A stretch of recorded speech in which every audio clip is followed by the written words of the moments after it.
Memory Lab of Happiness no es una exposición más dentro del outono fotográfico. Son en realidad 17 microexposiciones correspondientes a otros tantos ensayos fotográficos diferentes.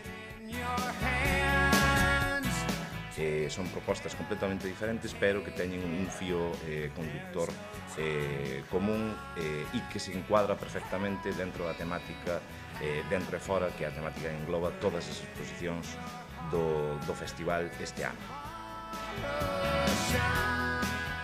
En total, 17 propuestas en las que merece la pena detenerse.